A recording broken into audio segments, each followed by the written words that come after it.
What is up, YouTube? It's me, John Avenger, once again, and welcome to another anime and Asian oriented cinema month.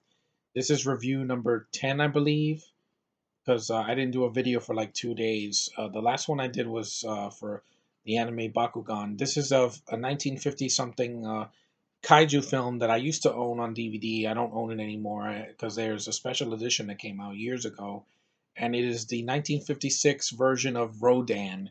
This is his first appearance on film. Before he was in Gita the Three-Headed Monster and a bunch of other Godzilla films, Rodan had his start in his own movie.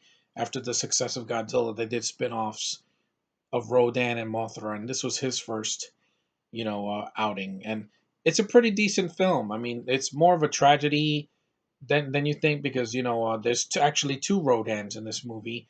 It starts off with like a bunch of people in a village where there's a bunch of miners working in the mines in Japan, and then these bugs appear and start killing them.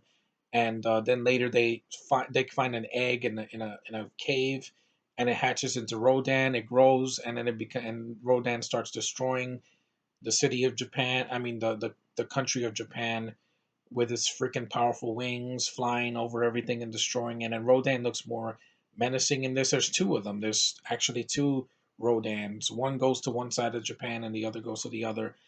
And basically it's Rodan's movie. There's no Godzilla here. There's no monster kaiju fights, but it's a pretty decent film. And I think the film, it looks great for the 50s. It's in color, so it wasn't black and white like the original Godzilla. And Rodan looks pretty awesome. His roar is pretty awesome. I like the visual effects on the miniatures. Yeah, it's miniatures, but it still looks great. Rodan attacks people from the sky. He can fly really fast, and you get to see him up close many times, and his wings just they try to shoot at him and use missiles, and nothing works until the end of the film. I'm not going to spoil it if you haven't seen Rodan because it's pretty sad at the end, but anyway, Rodan is a pretty decent movie. I've seen it a couple times. I saw it subtitled on TCM a couple years ago. I still prefer the original Godzilla because of the atmosphere and the score, and the Ishiro Honda's direction just worked better, and the characters are more memorable. But here it's this decent spin-off. It's definitely not that bad, and I would recommend watching it at least once, Rodan, because it's hard to find. So if you want to see this movie, you would have to get it online, because there's no way you're going to be able to find it in like a thrift store. It'd be very hard. And it's in a double bill with War of the Gargantuas, which I still need to see. I have not seen that yet, and I heard it's a decent cult classic.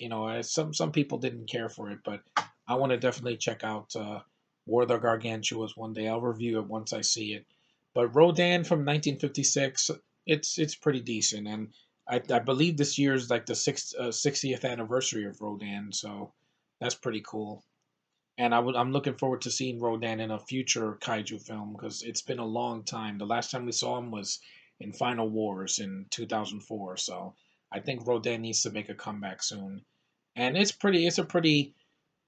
a short film. It's not like 80 or 90 minutes long. It's not going to take you that long. So I would recommend Rodan. It's a decent watch. Anyway, that's my review of Rodan. I hope you guys are doing well. I'm sorry I didn't do a video yesterday. I just had a lot of stress.